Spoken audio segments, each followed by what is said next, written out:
Roquette Frères, située à Beinheim en Alsace, est spécialisée dans le séchage et la transformation de matières agricoles, une activité particulièrement énergivore.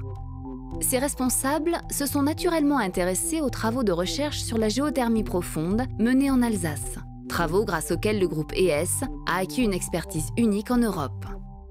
Les forages réalisés ici, à quelques kilomètres de l'usine, vont chercher une eau géothermale à 165 degrés, présente à près de 3000 mètres de profondeur.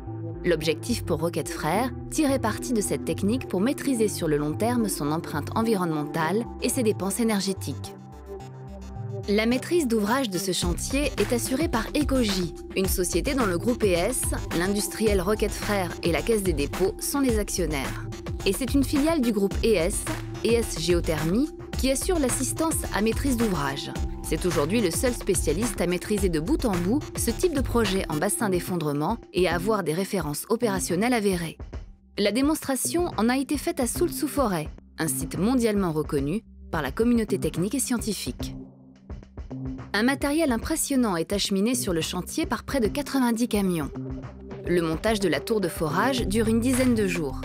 Ecogy et ES Géothermie travaillent avec des partenaires expérimentés. Les 8 sociétés qui interviennent sur le chantier apportent chacune leurs compétences et expertise dans toutes les phases du forage. Après une dizaine de jours d'efforts, la tête de forage commence sa progression qu'elle poursuit de jour comme de nuit. Le conducteur de forage assure son pilotage. Il met en place les tiges successives grâce à de multiples vérins hydrauliques. Cette mécanisation des manœuvres, réalisée au millimètre, est autant un facteur de sécurité que d'efficacité. Une boue, dont la composition est adaptée à chaque couche rocheuse traversée, est injectée dans le puits.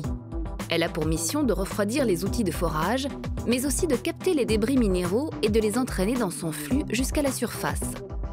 Ces débris rocheux sont alors analysés par des géologues qui contrôlent ainsi la nature des couches traversées et dressent une carte souterraine précise.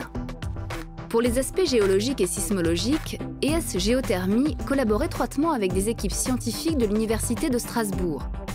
Elle participe également à de nombreux programmes de recherche dans le cadre du laboratoire d'excellence Géothermie profonde. Le forage s'achève lorsque la zone de faille naturelle ciblée est atteinte. L'eau géothermale à haute température remonte d'elle-même en surface. Durant les tests, cette eau est acheminée vers le séparateur eau-vapeur qui libère un impressionnant panache blanc constitué exclusivement de vapeur d'eau. Pour s'assurer du bon fonctionnement du puits et connaître ses performances, des mesures très pointues sont réalisées et analysées dans la durée. Une sonde produit des images et des radiographies des parois afin de vérifier leur état, leur étanchéité et l'épaisseur des tubages et couches de cimentation tout au long des puits. Dans la partie inférieure du puits, elles permettent également de localiser les failles naturelles, indispensables à la circulation souterraine de l'eau. Les 2 forages destinés à alimenter en chaleur l'usine Roquette ont été réalisés avec succès. La température, la pression et le débit de l'eau géothermale dépassent les niveaux modélisés par les études préalables et permettent de passer à l'étape suivante, la réalisation des 15 km de canalisation et la construction de la centrale géothermique.